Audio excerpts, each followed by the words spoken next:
സംസ്ഥാന കൃഷി വകുപ്പ് മന്ത്രി പി പ്രസാദിന്റെ ചേർത്തലയിലെ വസതിയിൽ നടത്തിയ കൂൺ കൃഷിക്ക് 100 മേനി വിളവ്.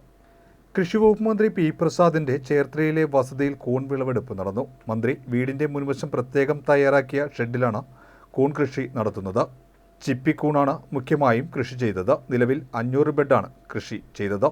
സംസ്ഥാനത്ത് കൂൺ കൃഷി വ്യാപിപ്പിക്കുവാൻ കൂൺ ഗ്രാമങ്ങൾ ആരംഭിച്ചതായും കൂൺ കൃഷി പ്രോത്സാഹിപ്പിക്കുവാൻ സർക്കാർ സബ്സിഡി നൽകുന്നതായും കൂണിൽ നിന്ന് 100-ലധികം മൂല്യവർദ്ധിത ഉൽപ്പന്നങ്ങൾ ഉണ്ടാക്കി വിൽക്കുവാൻ എല്ലാ സഹായവും കർഷകർക്ക് സർക്കാർ ചെയ്യും എന്നും മന്ത്രി പറഞ്ഞു. മന്ത്രിയുടെ വീട്ടിൽ ഉൽപ്പാദിപ്പിക്കുന്ന കൂൺ പ്രാദേശിക വിപണിയിലാണ് വിറ്റഴിക്കുന്നത്. വിളവെടുപ്പ് ചടങ്ങിൽ നഗരസഭാ ചെയർപേഴ്സൺ ഷേർലി ഭാർഗവൻ, ജില്ലാ panchayat vice chairman NS Sivaprasad, നഗരസഭാ വൈസ് ചെയർമാൻ TS അജയകുമാർ, ഗ്രാമപഞ്ചായത്ത് പ്രസിഡന്റുമാരായ ഗീതാ കാർത്തികേയൻ, G ശശികല, ഓമന ബാനർജി, ജെയിംസ് ചിങ്കുതറ എന്നിവർ പങ്കെടുത്തു. സംസ്ഥാന കൃഷി വകുപ്പ് ആദ്യമായിട്ട് ഞങ്ങൾ ചെയ്ത സംസ്ഥാനത്ത് കൂൺ ഗ്രാമങ്ങൾ ആവിഷ്കരിക്കുക എന്നുള്ളതായിരുന്നു. ആ കൂൺ ഗ്രാമങ്ങളിലൂടെ കൂൺ കൃഷിയിൽ ഏർപ്പെട്ടിരിക്കുന്ന കർഷകർക്ക് ഞങ്ങൾ സഹായങ്ങൾ നൽകി. അതിനാവശ്യമായ സാമ്പത്തിക സഹായങ്ങൾ അടക്കമുള്ളവരുടെ പിൻബലത്തോടു കൂടിയിട്ടാണ് ഇന്ന് കേരളത്തിൽ കൂൺ ഗ്രാമങ്ങൾ ഇന്നിപ്പോൾ നടപ്പിലായിട്ടുണ്ട്.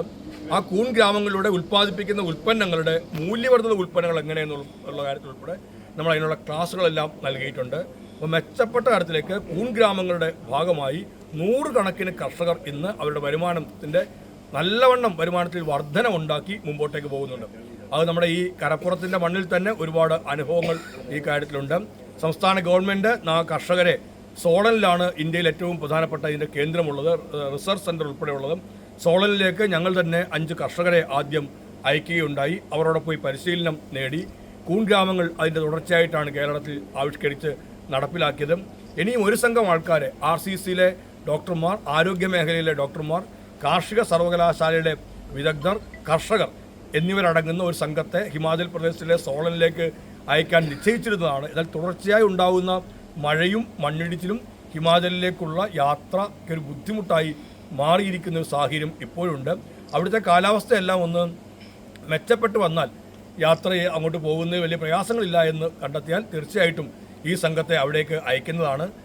ക്യാൻസർ അടക്കമുള്ള രോഗങ്ങൾക്ക് പ്രതിവിധിയായി മഷ്റൂം ഉപയോഗിക്കപ്പെടുന്നതിനെക്കുറിച്ചുള്ള റിപ്പോർട്ടുകൾ കണ്ടു. അതുകൊണ്ടാണ് RCCയിലുള്ള ഡോക്ടർമാരടക്കമുള്ള സംഘത്തെ, നമ്മുടെ ആരോഗ്യ വകുപ്പിൻ്റെ ഭാഗമായ ഡോക്ടർമാരെയും ഉള്ള കാർഷിക സർവകലാശാലയുടെ വിദഗ്ധരടക്കമുള്ള വിദഗ്ധ സംഘത്തെയും ലാർജ് സ്കെയിലിൽ കൃഷി ചെയ്യുന്ന കർഷകരടക്കമുള്ളവരെയും കൂടി ചേർത്ത് ഒരു സംഘത്തെ കേരളത്തിൽ നയിക്കാൻ തീരുമാനിച്ചത്. ഫയൽ നടപടികളെല്ലാം പൂർത്തിയായതാണ്. പക്ഷേ അപ്പോഴാണ് അവിടെ തുടർച്ചയായി ഉണ്ടാകുന്ന മണ്ണിടിച്ചിലും മഴയും കാലാവസ്ഥാ വ്യതിയാനത്തിൻ്റെ ഭാഗമായി ദുരന്തങ്ങളുമെല്ലാം ഉണ്ടായപ്പോൾ, പ്രകൃതി ദുരന്തങ്ങൾ ഉണ്ടായപ്പോൾ അങ്ങോട്ടേക്ക് പോകുന്ന ഒരു നല്ലതല്ല.